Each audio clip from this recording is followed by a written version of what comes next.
तपाईलाई यो भिडियो कस्तो लाग्यो? मलाई लाग्छ यो इन्ट्रो भिडियो तपाईलाई धेरै मन परेको होला। यसले बनाउनको लागि तपाईहरु यो भिडियोमा बनिराख्नुस्। म आर्यन चौधरी र यो भिडियो लिस्ट आगम। यसको लागि तपाईले पिक्सेलल्याब एप र काइनमास्टर एप चाहिन्छ, जुन कि म आफ्नो भिडियोको डिस्क्रिप्सनमा दिइहाल्छु। त फर्स्ट अफ अल आफ्नो पिक्सेलल्याब एप ओपन गर्नुस्। ओपन भइसकेपछि यहाँ माथि हुन्छ पेन्सिलको आइकनमा क्लिक गर्नुस् अनि त्यहाँ न्यू टेक्स्टमा लेख्नुस् केही आफ्नो च्यानलको नाम। म जस्तो आफ्नो च्यानलको नाम लेख्छु इन्फोवज अनि ओके गरिदिनुस्। अनि यसलाई तल ई रहेको आइकनमा क्लिक गर्नुस् अनि फन्टमा क्लिक गर्नुस्। म अहिले रिसेन्ट मैले एउटा फन्ट युज गरेको फासिनेन्ट यसैले युज गर्दैछु। र त्यसपछि तपाईलाई इटालिकमा कि बोल्डमा कस्तो चाहियो त्यसले सिलेक्ट गर्नु। म इटालिकमा गर्दैछु, यहाँ भइसक्यो मेरो। त्यसपछि यहाँ छ स्ट्रोक भन्ने, यसले अनेबल गरिदिनुस्। त्यसपछि त्यसलाई यो बढाउन र घटाउन सक्नुहुन्छ। म 12 मा सिलेक्ट गर्दैछु। यहाँ धेरै अप्सनहरु छन्, जस्तै म यो अनेबल गर्दैछु। यो भिडियोमा तपाईहरु बनिराख्नुस्, तपाईहरुले सबै बुझ्न सक्नुहुन्छ। अनि त्यसपछि यसलाई म यो 3D स्याडोमा गर्न सक्छु।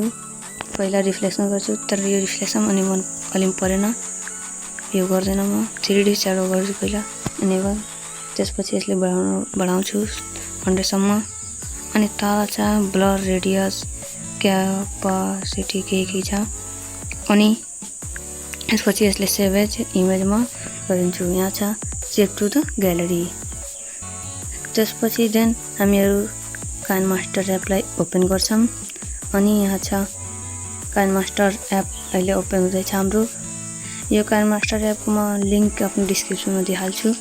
तपाईहरु त्यहाँबाट सजिलै लिन सक्नुहुन्छ, जुन कि यो वाटरमार्क जसमा हुन्न अनि एड्स पनि आउँदैन। यो म लिंक। अनि त्यसपछि इमेजमा गएर म व्हाइट ब्याकग्राउन्डलाई चुज गर्दैछु। त्यसपछि यहाँ छ यसले म हेर्दैछु जस्तो ठुलो यसले सानो गर्छु। त्यसपछि लेयरमा गएर यहाँ पिक्सेलल्याबमा छ मेरो बनाएको, यो म कहिले बनाएको थिएँ। त्यसपछि यसले ठुलो गर्दैछु। अलि यसमा यो छेउछेउमा यसको आउँदैछन् यो ग्रीन छ, त्यसले म हटाउँदैछु।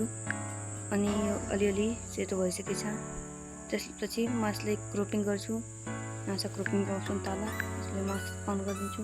त्यसपछि अहिले यो तल मेरो हेरेको छैन, अहिले यसले सानो गरेर त्यसपछि क्रोपिङ गर्छु। अनि अब क्रोपिङ गर्न गइरहेको छु। क्रोपिङ गरेपछि त्यसले यसले सानो यति सानो अलि, अनि तलबाट पनि अनि किनारबाट पनि छेउछेउबाट म सबैबाट क्रोपिङ गरिदिन्छु।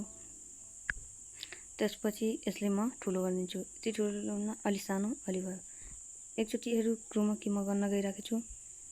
त्यसपछि हेरौँला कस्तो हेरिन्छ यो। एकचोटि क्रोमा कि गरिहालौँ। अलि भयो अलि। अब ब्याकग्राउन्ड ग्रीन ब्याकग्राउन्ड हेरि छैन।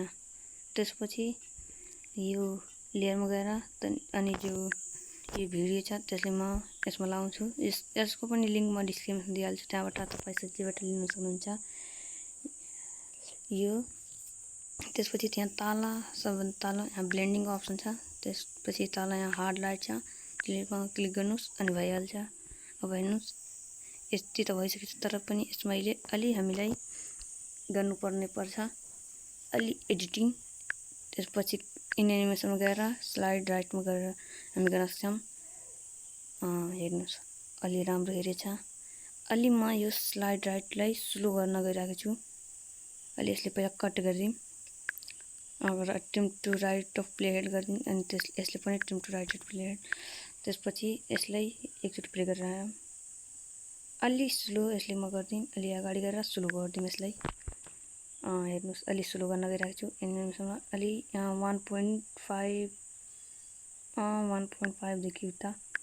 अब हेर्नुस् तपाई, वाह कति राम्रो हेरेछ।